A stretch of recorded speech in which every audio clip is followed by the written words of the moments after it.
This is one of the biggest loss of lives that we've seen in a long, long time. This is the most deadly transportation accident in this country since February of 2009.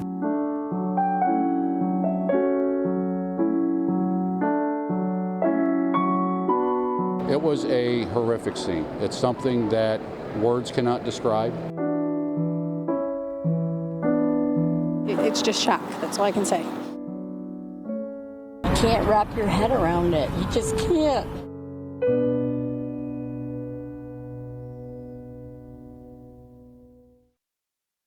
A Saturday afternoon in October, 17 close friends and family members hire a bus to take them to a 30th birthday party celebration at a local brewery. But the bus breaks down before reaching its destination, and they find themselves boarding a 17-year-old converted stretch limousine that's a last-minute replacement. On their way to Cooperstown, the limousine inexplicably comes speeding down a steep hill on Route 30 in Schoharie, blows through a stop sign, hits a parked vehicle and two pedestrians in a parking lot, and crashes. All on board, including the driver and the two bystanders, die. The catastrophic accident has left an indelible mark on the capital region, families torn apart and communities devastated, and so far, very few answers to what happened and why. 5 weeks ago, I put all the thorny questions this tragedy has raised to the man whose government agency is responsible for getting answers, not to prosecute, but to prevent a similar situation from happening again. He's National Transportation Safety Board Chairman Robert Sumwalt. Whatever investigative work has happened since has been done quietly. There have been no public updates from the NTSB since my interview. I checked with all the agencies involved, and they tell me the investigation is ongoing but cannot say more. Here, then, is what we do know so far. My goal is for this one to be completed prior to the one-year anniversary date. That's my goal. The NTSB chairman has set himself a tall order to determine a cause and make recommendations in the Schoharie limo crash case by October 6, 2019. It was just a week after the horrendous accident that Prestige limousine operator Nauman Hussein was taken away in handcuffs after state officials say his unauthorized company put an unserviceable vehicle with an uncertified driver on the road. Hussein has been charged with criminally negligent homicide, accused of removing a state-issued failed inspection sticker from the 2001 Ford Excursion, and by putting it on the road, sending 20 people to their deaths, the greatest single highway death total in this country in 14 years. This is a big deal. Yeah. And so we want to do it right, and we will. Like many of us, NTSB operatives learned about the crash on TV, here in what they call The Rock, a media room where they sift through television and social media for accident references. Robert Sumwalt got the call at 11 that night and was in town the next day. He says the immediate NTSB response spoke to the catastrophic loss of life and the potential need for change. But change in the world of stretch limousines has been slow to come. One state lawmaker, in much the same way, is now recommending that limos be taken off the road after 10 years and making it tougher to get them back on the road if they fail inspection. What do you think of that? Well, you know, I don't want to speculate on anything. That's not what we do. The NTSB got an earful after the Schoharie crash from Senator Chuck Schumer. He demanded that the NTSB investigate every stretch limo crash that's occurred in the U.S. and then use the information to recommend safety standards. Sumwalt says with 7 to 8 million crashes on the nation's roadways each year, from fender benders to the limo crash of this magnitude, we're not notified of the majority of those crashes, nor is there the requirement for us to be notified. So it would be difficult then to put together the kind of scope of information he's looking for. Well, that's right. The last big limo crash in New York happened just 3 years ago. 4 women were killed when their stretch limo was hit by a pickup truck as it was making a U-turn on a busy highway. Back then, stretch limos were basically unregulated, and despite calls since to change that, they remained that way when the Prestige limo blew through a stop sign and hit a parked car, killing the driver, 2 pedestrians, and everyone on board the vehicle. Back in 2016, the DA who was investigating the last big limo crash compared stretch limos to hearses. Do you agree with that? I'm not going to make that analogy. There's a lot of limousine operators that probably operate very safely in this country. We want to make sure that those that aren't operating safely, that those aren't carrying passengers. Schumer began his crusade after that 2015 crash. He demanded stricter regulations for stretch limos, but did not get them. Side impact airbags, reinforced rollover protection bars, accessible exits, and seatbelts for all passengers are still all discretionary. On the other hand, limos that come out of the factory are heavily regulated. Why would factory builds be held to so much more stringent standards than these conversion limos? Well, we certainly want to look at that. We do want to see what those standards are, and are they sufficient? Let me ask you this. Would you guess that when this investigation is over, there will be regulations in place for stretch limos?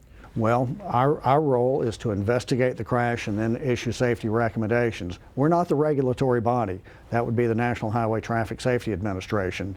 And so I would envision, having been here for 12 years and deliberated 150 to 200 accidents, that part of our investigation will be to issue safety recommendations to NHTSA, National Highway Traffic Safety Administration. And then it's up to them to act on them. That's correct. Okay, which might or will include some kind of regulations?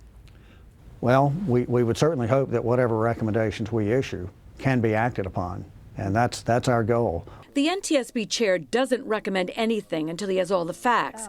In this case, they're slow in coming because he still doesn't have the limousine. State police do. Now, we'll have to admit, we would love to have had quicker access to the vehicle, but that's not happening due to the criminal investigation. And we understand that, and we're working cooperatively with the law enforcement officials on their investigation. Almost every highway crash has a homicide investigation going on in parallel to this.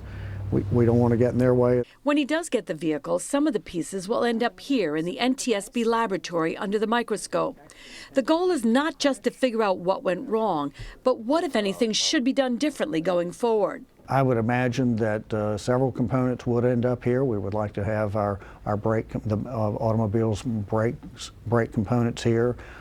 We might want to look at the tires. We might want to look at the airbag control modules.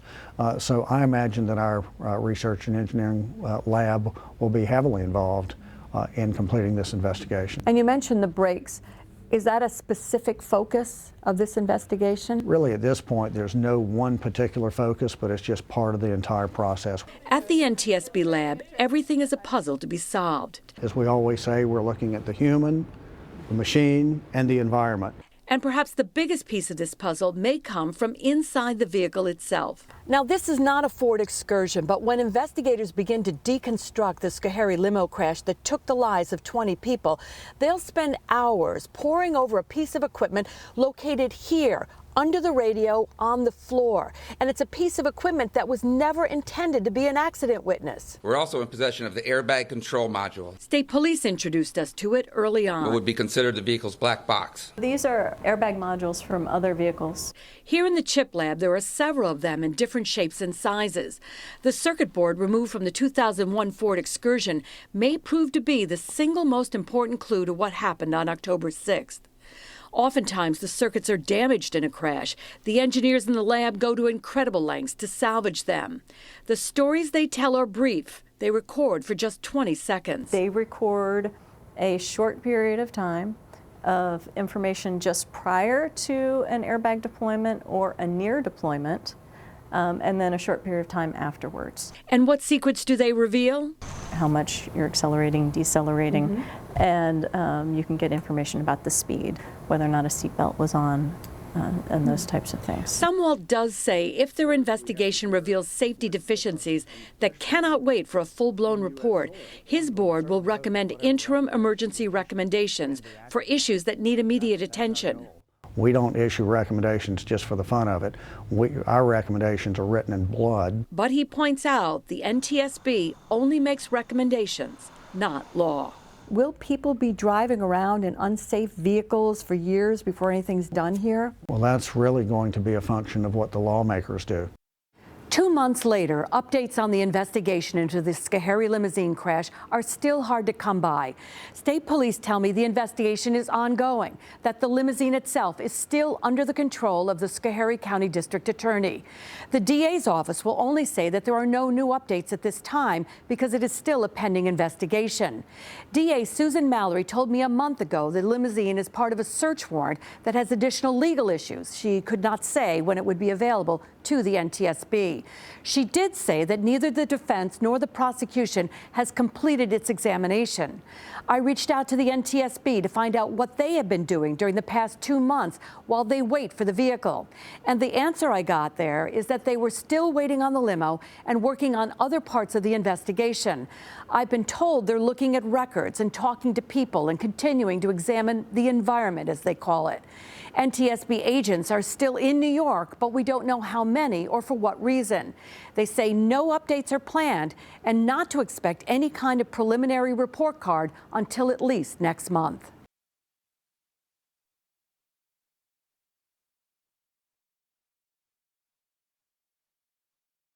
"20 people were killed in the crash. 2 pedestrians, the limo driver, and all 17 passengers. Among the victims were 4 sisters, married couples, moms and dads, brothers and sisters. 2 served our country in the armed forces. Others served their communities right here at home."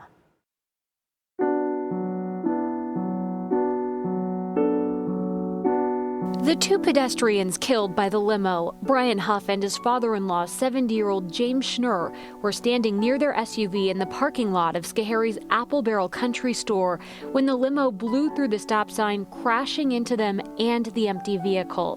Brian's wife, Jackie, was standing nearby and witnessed the crash, but was not hurt. Brian was gone too. Her father was gone. It's just horrible. 46-year-old Huff was an associate professor at SUNY Oswego. He was on the way to a wedding with Jackie and his in-laws when they decided to make a stop.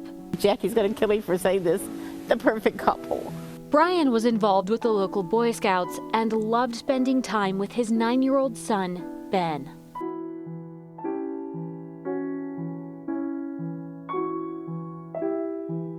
The 17 passengers on board the limo were gathered together to celebrate Amy Steenberg's 30th birthday. Her husband, Axel Steenberg, had organized the birthday party for his wife. They were all headed to a brewery in Cooperstown. Amy lived in Amsterdam. She was a death investigator at the New York State Justice Center and was a nursing supervisor at a nursing home on the weekends. She was also pursuing a graduate degree. Axel worked at Global Foundries. The couple had just married in June. I don't know how people move forward from it. There's so many people involved. There's so many people that have been affected, children involved that are going to grow up without their parents and without their father. All 3 of Amy's sisters were also killed in the crash. They were fun-loving. They were wonderful girls. They'd do anything for you, and they were very close to each other, and they loved their family. They loved their parents.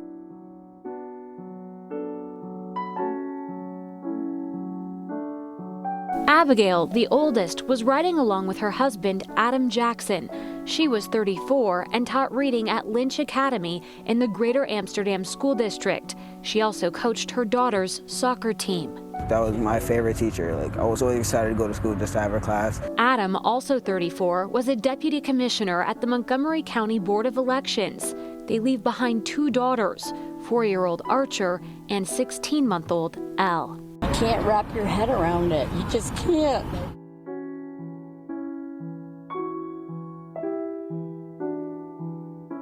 Mary Dyson was another of Amy's sisters there for the birthday party. Her husband, Rob, was also in the limo. The couple lived in Watertown. Mary was 33, an Army veteran who served a year overseas in Iraq building schools. She was co-owner of Upstate Construction Company in Watertown and was a coach at Star Spangled CrossFit. Rob Dyson worked at Stebbins Engineering and Manufacturing Company and was an alumni of Clarkson University.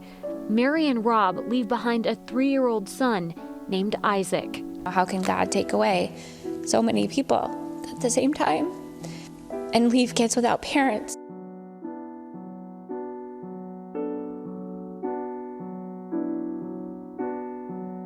31-year-old Allison King was the second youngest of the four sisters.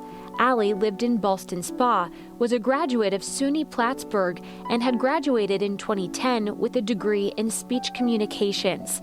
She was an organic gardener and enjoyed raising chickens and ducks. Allie is survived by her fiancé, Brian, her dogs Bowie and Bear, and her parents, Linda and Thomas King, who lost all four daughters that day. It's one of the largest tragedies we've ever had to deal with.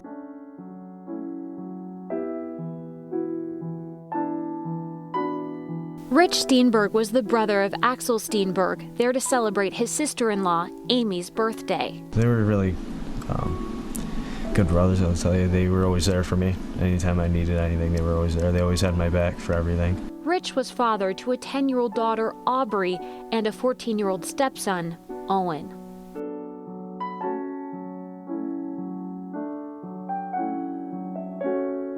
Amy and Axel's friends, Aaron and Shane McGowan, were also just married in June. We had a fantastic time. We celebrated, we had a great time, we smiled, we laughed, we joked. Their wedding photographer said Aaron and Shane were his most memorable couple he photographed in 2018 and had a love people searched their entire lives for. Aaron was born in Niskayuna and most recently worked at St. Mary's Pediatrics in Amsterdam. Shane was an avid golfer and Yankees fan and worked for years as a hearing specialist at Miracle Ear. Best friend, roommate, brother, basically.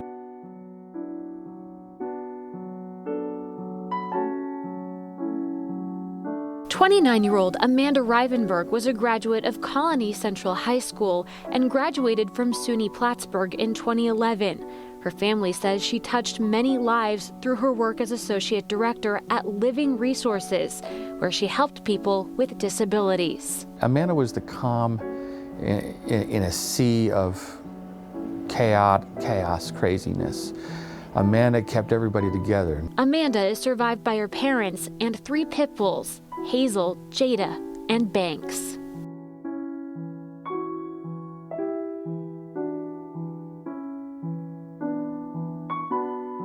The group was also celebrating another birthday the day of the crash.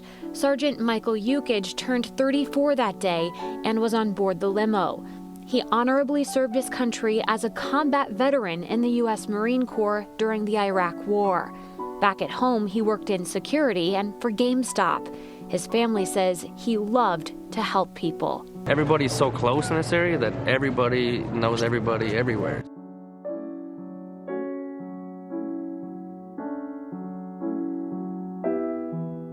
Matthew Coons was riding in the limo with his girlfriend, Savannah Bersays. Matthew's family described him as a gentle giant, a passionate individual who loved life and the art of weightlifting and bodybuilding. Kurt Smith is a friend. How long do you think it's going to take this community to be back to something like normal? To be honest, I don't know if I think it'll just be a new normal. I don't think you ever come back from a tragedy like this. Like her boyfriend, 24-year-old Savannah was also described as a fitness buff.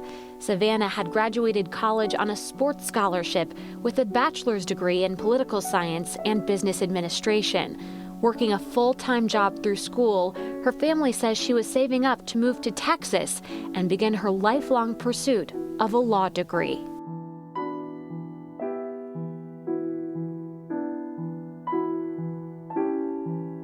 Rachel Cavosi was 30 years old. She worked as a dental hygienist in Troy.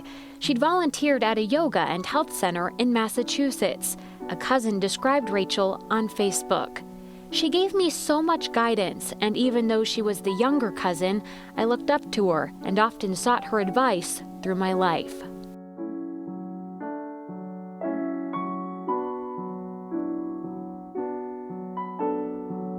It's been indescribable. I have absolutely no words. I feel like my heart is sunken. Amanda Halls was attending the birthday celebration with boyfriend Patrick Cushing. Patrick Cushing's family describes him as a pure soul who could walk into a room of strangers and walk out with 3 new friends. He was employed with the New York State Senate at the time of his death. His family says Patrick participated in pretty much every sport available. He grew up in Amsterdam, where many of the others in the limo had connections to. Physically, he's the best player I ever played against or with. Just everywhere on the court, rocket of an arm, just that all-around great player. Amanda was described by her family as a talented artist who loved to draw and paint and surprise her family with gifts she'd create. Many of her close friends are from Fort Anne. She got a tattoo on her foot that said, "Never give up," as a reminder to her loved ones in difficult times. We're all just missing that middle piece that Amanda definitely was. She definitely held our family together. She was definitely the peacekeeper.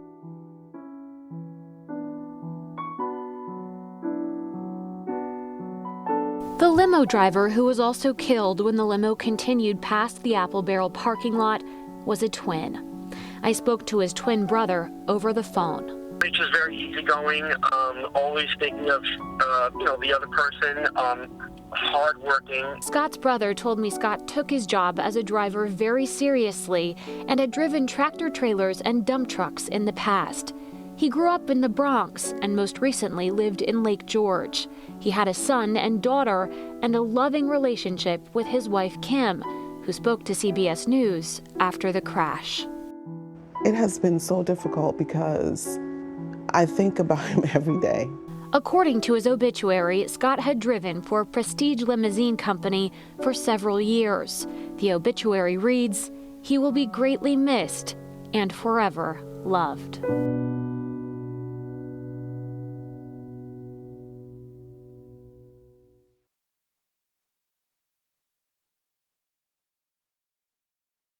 Shahid Hussein is a key player in the Schoharie limo crash investigation. He owns the company that owns the limo that crashed. There are many questions about that company, Prestige Limo, just as there are many questions about Hussein.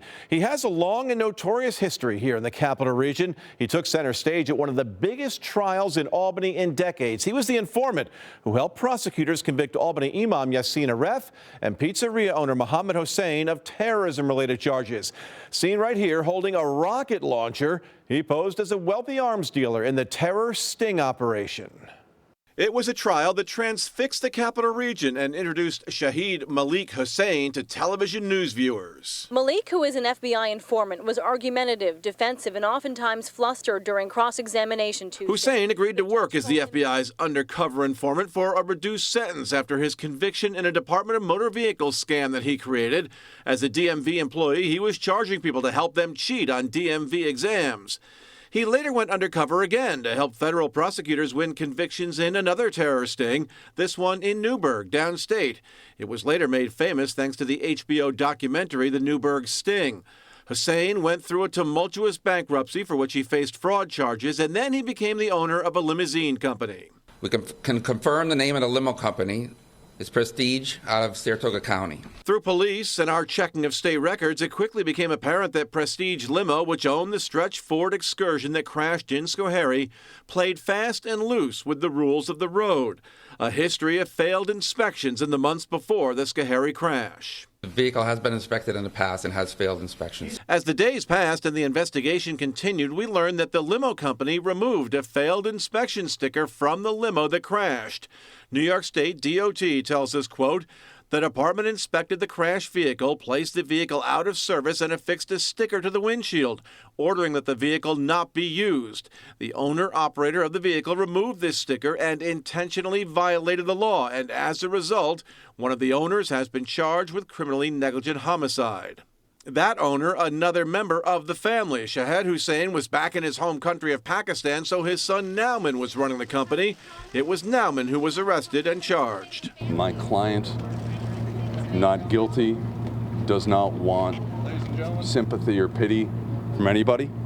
He understands that this is the process and it has to take place, but certainly he was shaken by what's happened. The entire region shaken by the alleged actions of the operators and owners of a limo company and of a limo that apparently was never supposed to be on the road. At last check, Shahid Hussein is still in Pakistan. The Prestige limo fleet has been confiscated by the authorities, and Nauman Hussein is awaiting his next court proceeding.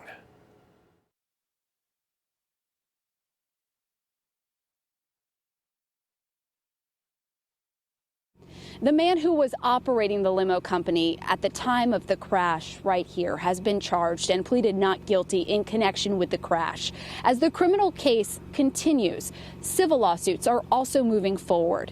An attorney for the family of Amanda Rivenberg has already filed a lawsuit against Prestige Limo, its owner and operator, and he plans to take a step next week toward taking action against New York State. He says the state didn't do enough to keep Amanda and her friends safe. We're working on what's called a notice of intention to file a claim. Sal Ferlazzo is an attorney for Amanda Rivenberg's parents. Amanda and 19 others were killed in this Schoharie limo crash.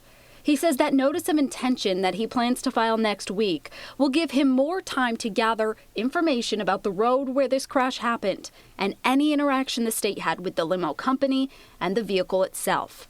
What he knows so far, he says, makes him believe the state didn't do enough to prevent this crash. We need to have safe vehicles on the road and safe roads upon which they can drive. New York State DOT has told us that it placed this limo out of service before the crash with a sticker on the windshield, but that the, quote, owner-operator of the vehicle removed the sticker and intentionally violated the law. DOT has also said the intersection of Route 30 and 30A was assessed and fully reconstructed about a decade ago, and that since then 4 accidents have been reported. Over the past several years, vehicle weight limits have also been put into place. Ferlazzo says he's consulting an expert who believes the changes made the road less safe, and he thinks the state should have gone further to keep this limo off the road by taking away its plates. So the case against the state would be for money damages, and hopefully, if it's a large enough amount, it will then get the state incentivized to fix the problem. I did hear back from the state. A spokesperson for DOT reiterated that the vehicle was not authorized by the state to be on the road. A spokesperson for DMV released a statement saying that DMV, quote, took appropriate action at every juncture. Because of the ongoing criminal and NTSB investigation, both agencies said they could not comment further. We have posted the full statements on our website, CBS6Albany.com.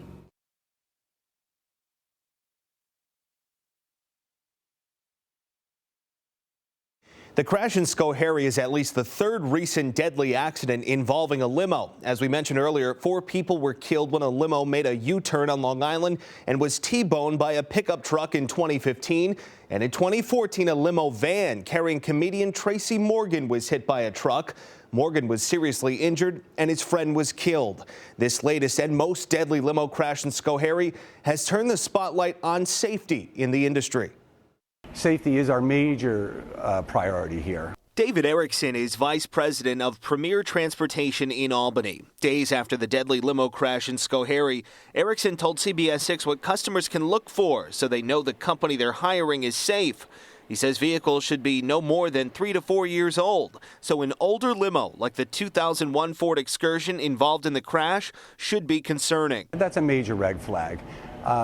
Consumers got to do their due diligence. My concern for the year of the vehicle. The day after the crash, I spoke on the phone to Dan Meiselwick of Superior Sedan Service. He also was surprised by how old the limo was. I know, that the insurance companies are pretty rigorous in what they insure. They're very strict, and the fact that that's a 2001. It's hard for me to understand how they even got insurance on the vehicle. I mean, because I have a 5-6-year-old vehicle. Sometimes and the insurance companies are saying, we're not going to renew you. The vehicle's just too old to do. So somebody with a 17-year-old Excursion with 18-passenger capacity to get that kind of high liability insurance, I don't know where they're getting that insurance. Last week, the Times-Union reported the insurer for the limo in the crash, Global Liberty Insurance of New York, canceled the insurance policy on the limo 6 times between January and September.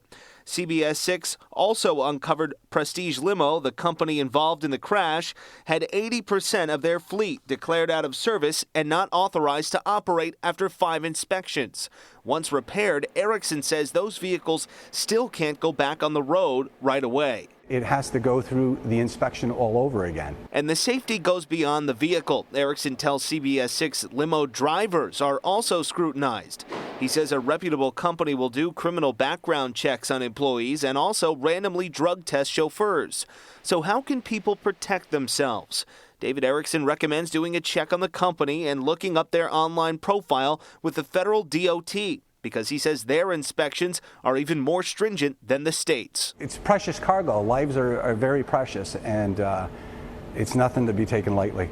One other thing to watch out for, so-called chopped stretch SUV limos, like the one used in the Schoharie crash. David Erickson's company, Premier Transportation, stopped using those kinds of vehicles some time ago because of concern they are unsafe.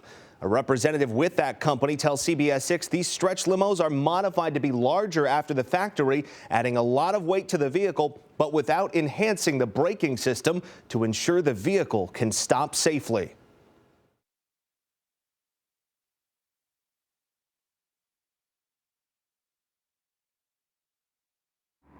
Not long after the crash, this temporary memorial was built. It has become a place for family, friends, and first responders to come and honor the 20 lives that were lost. Right now, a plan is underway to build a permanent memorial here, and already more than $27,000 has been raised. 20 handmade wreaths sit at the intersection of Route 30 and 30A in Schoharie, one for each of the people who died in a limo crash 2 months ago. We just feel like we have to kind of keep them in our minds. Jessica Kirby and Joshua Loden are part of the family that owns the Apple Barrel where this crash happened. Both are also part of a foundation that has formed to build a permanent memorial for the community, a space they hope will replace the heartbreak that happened here with peace and healing. To have something like this happen in your backyard, you want to be respectful, of course, to everybody that has been touched by this, but in a sense, yes, to kind of take it back and make it something beautiful and positive. In 2 months, the foundation has already raised more than $27,500. Shows the families and the first responders just how much the community cares and feels for them, especially now with the holidays coming up and how, tough that's going to be for them. Going into the holidays, donations will still be collected, and the foundation is planning another large fundraiser June 1st in Amsterdam. The goal is to have the memorial built by next October, with input from the families and community. We've become friends with various members of the families through all of this, and they just keep expressing their gratitude towards us for, honoring them and keeping their memories alive. The Apple Barrel family and staff made each one of these wreaths by hand in honor of the victims. They are still collecting donations through the Reflections Memorial Foundation at the Bank of Richmondville, either in person or by mail. As we leave you tonight, we want to share with you another powerful image of how the community continues to remember the victims and support their families.